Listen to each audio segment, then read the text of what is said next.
이사야라는 이름의 뜻은 야훼께서 구원하신다입니다. 그는 왕족의 피를 이어받은 귀족이었습니다.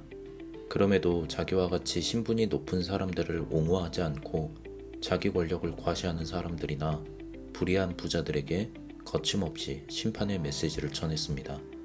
하지만 이사야는 자신의 이름이 의미하는 것처럼 구원을 선포한 예언자였습니다. 이사야가 선포한 구원의 말씀은 무엇이었을까요? 이사야서의 구조와 내용. 이사야서는 크게 세 부분으로 나눌 수 있습니다. 1장부터 39장, 40장부터 55장, 56장부터 66장. 이사야서의 첫째 부분은 이사야 예언자 본인에게 소급되는 일련의 계시들과 고대 이스라엘 주변 나라들에 대한 일련의 경고들, 그리고 종말에 관한 이야기와 역사 이야기로 이루어져 있습니다.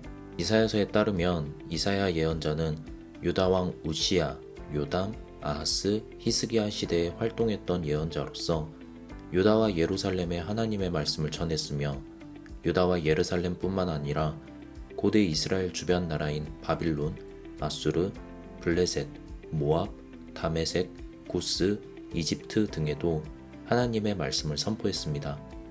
이사야 예언자는 한편으로는 유다와 예루살렘의 죄를 지적하고 그로 인한 재앙을 경고하지만 다른 한편으로는 그런 유다와 이스라엘을 야훼께서 회복시켜 주실 것이라는 희망의 메시지를 전했습니다. 이사야서 13장 1절에 이사야가 누구에 대하여 받은 경고라 라는 머리글에 의해 바빌론, 모압, 다메섹, 이집트 등 고대 이스라엘의 주변 나라들이 이사야 예언자를 통해 심판에 대한 경고의 말씀을 받습니다. 이들은 자신들이 지은 죄 때문에 심판을 받게 될 것이며 그럼에도 불구하고 하나님께서는 은혜를 베풀어 주셔서 그들에게 복을 주실 것입니다. 이사야서 24장부터 27장은 종말에 관해 이사야 예언자가 받은 신탁입니다. 이 부분을 이사야 묵시록이라고 부릅니다. 여기서는 특정 국가나 민족이 아니라 온 세상, 보편적인 세계 전체가 심판을 받습니다. 세상을 심판하시는 분도 야훼 하나님이시고 심판 가운데서 구원을 베푸시는 분도 야훼 하나님이십니다. 28장부터 35장까지는 이스라엘과 유다 예루살렘에 대한 심판과 구원에 대한 말씀이 나옵니다. 조가의 형식으로 된 화 있을진저라는 일련의 외침은 에브라임, 아리엘. 아리엘은 하나님의 제단 혹은 하나님의 사자라는 뜻으로 이사야 예언자가 예루살렘을 부를 때 쓴 명칭입니다. 백성들, 패역한 자식들, 예루살렘, 학대하는 자들을 향해 있습니다. 하지만 여기에서도 하나님의 자비로 인한 회복과 용서는 심판의 메시지 바로 뒤에 위치합니다. 36장부터 39장은 시온의 구원과 히스기야의 치유에 관한 역사적인 이야기입니다. 열왕기서에서 살펴보았듯 아시리아의 침략으로부터의 구원 이야기와 히스기야가 병중에 하나님께 의지함으로 그가 회복되었던 이야기, 그리고 독단적인 행동으로 책망받는 이야기가 나옵니다. 이사야서의 둘째 부분인 40장부터 55장은 머릿말과 맺은 말을 경계로 새로운 단락을 이룹니다. 이 부분을 흔히 제2 이사야서라고 합니다. 제2 이사야서는 이사야 예언자의 제자나 이사야 학파에 의해 바빌론 유배 때 기록된 것으로 보입니다. 이사야서의 둘째 부분에서는 야훼 하나님께서는 창조주 하나님이심을 다시 한번 강조하고 그분께서는 일반 역사 안에서 자신의 역사를 이루어 가시는 하나님이심을 말합니다. 하나님의 백성들은 그 옛날 이집트에서 탈출했던 것처럼 바빌론에서 새로운 출애굽의 역사를 쓰게 될 것입니다. 이사야서의 셋째 부분인 56장부터 66장은 흔히 제3 이사야서라고 합니다. 이 부분은 이사야서의 첫째, 둘째 부분과 다른 역사적 배경 속에서 기록되었습니다. 셋째 부분은 이스라엘이 유배에서 돌아온 다음 새로운 공동체를 세워가던 시기에 기록된 것으로 보입니다. 이사야서의 셋째 부분에서는 정의와 공의를 강조하며 아버지 같으시며 어머니 같으신 하나님과 그의 자녀된 백성에 대해 말합니다. 이사야서의 기록 배경. 앞에서 살펴보았듯 이사야서는 크게 세 부분으로 나눌 수 있고 세 부분은 각기 다른 역사적 배경을 가지고 있습니다. 이사야서에서 가장 오래된 부분은 이사야 예언자 자신에게 소급되는 신탁들과 역사적인 이야기들입니다. 이사야는 유다의 우시야 왕이 죽던 해에 소명을 받은 것으로 보이는데 이때는 기원전 739년이었습니다. 이사야는 이때부터 히스기야의 치세 기간까지 예언자로서 활동했습니다. 우시야 임금의 시대는 고대 이스라엘의 주변 국가들이 일시적 쇠락에 빠져 상대적으로 유다가 크게 번영할 수 있었습니다. 유다는 국경을 확장하고 새로운 시장을 개척해 경제적인 발전을 이루었습니다. 국가 구조가 안정되고 도시는 대도시가 되어 많은 사람들이 거주했습니다. 하지만 경제적, 사회적, 종교적인 문제들이 동시에 발생하기 시작했습니다. 빈부격차는 커져갔고 부자들은 자신들의 특권을 향유하며 자신들의 부가 영원히 지속될 것이라는 착각에 빠져 종교적인 의무를 소홀히 하고 형식적인 종교 생활에 안주했습니다. 이사야는 그런 사람들을 정면으로 반박합니다. 이사야가 보기에 자신의 큰 집도 부족해 계속해서 집을 사들이고 넓은 땅을 이미 소유했음에도 계속해서 더 사들여 빈틈이 없도록 하는 불의한 부자들은 하나님께 심판을 받을 것이었습니다. 그들에게 뇌물을 받고 판결을 굽게 해주는 재판관들, 지도자들도 심판을 당하게 될 것입니다. 하지만 이런 부자들의 잔치는 오래 가지 못했습니다.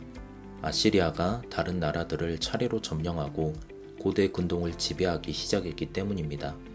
아시리아는 곧 북이스라엘을 멸망시키고 남유다로 진격해 왔습니다.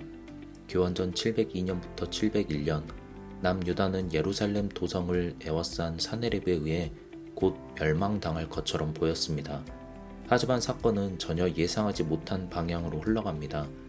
예루살렘을 둘러싼 사네립의 18만 5천 명의 군사들이 하루아침에 사라져 버렸기 때문입니다. 고대 그리스의 역사가 헤로도투스는 사네립의 군사들 가운데 흑사병이 돌았기 때문에 사네립이 급히 철수한 것이라고 말합니다.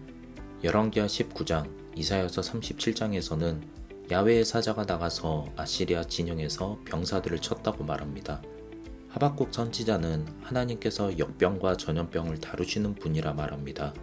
하나님께서 예루살렘을 구원하신 것입니다. 아시리아의 위협에서 구원받은 이야기는 하나님의 주권과 능력이 얼마나 큰 것인지 보여주었습니다. 이 이야기는 요시야 시대에 다시 한번 하나님의 구원을 바라며 기록되고 읽혀졌습니다. 히스기야 시대에 아시리아의 위협에서 구원하신 하나님께서 다시 한번 요시야 시대의 자신들을 구원하길 바라는 마음에서였습니다. 구원은 하나님께 있기 때문입니다. 히스기야가 병중에 하나님을 의지해 은혜를 입을 수 있었던 이야기도 결과가 뻔히 보이는 상황 속에서 자비로운 하나님을 의지하는 것이 전혀 예상치 못한 방향으로 이야기가 흐를 수 있음을 보여줍니다. 하지만 유다 예루살렘 백성들은 그렇지 않았습니다. 그들은 패역한 백성, 좋은 포도가 아닌 들포도 같은 백성이 되어 끊임없이 하나님을 거역했습니다. 하나님께서는 결국 바빌론을 진노의 몽둥이로 들어 유다를 치셨습니다.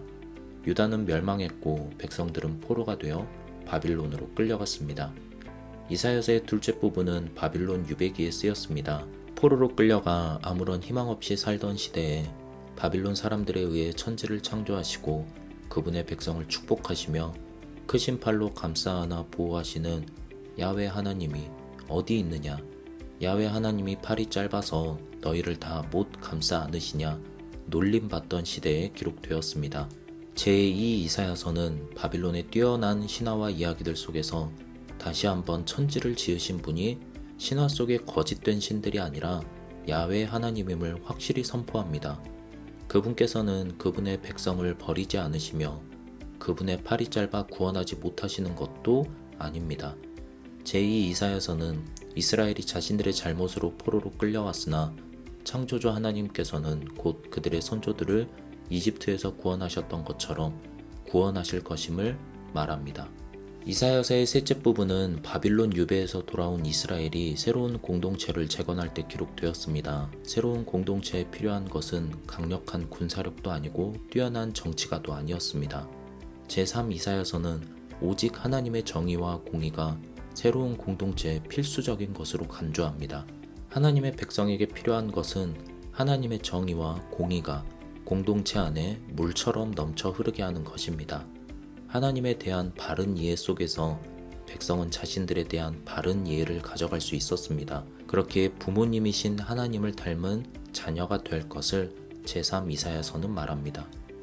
이사야서의 주제, 심판과 구원. 이사야서가 말하는 맹렬한 심판의 메시지에는 항상 구원과 회복의 메시지가 함께 등장합니다.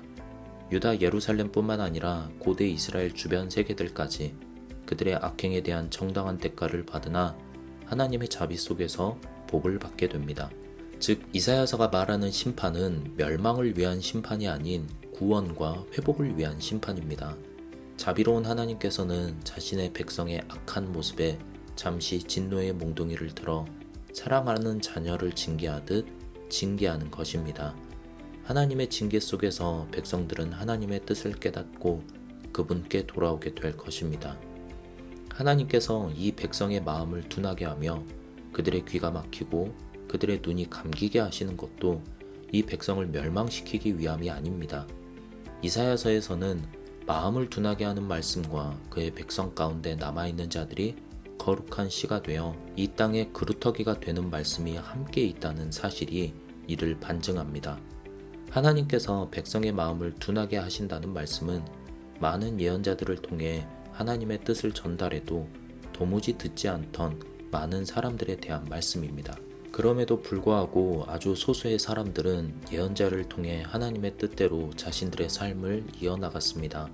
마음을 둔하게 한다는 말씀은 거룩한 씨와 같은 사람들이 얼마나 귀한지 보여줍니다.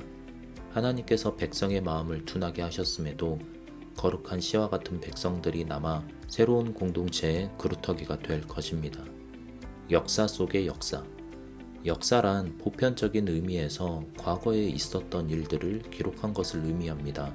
역사란 하나님께서 행하신 일들을 가리킬 때 쓰는 표현입니다. 하나님께서 행하셨던 일들은 역사 속에서 이루어졌습니다.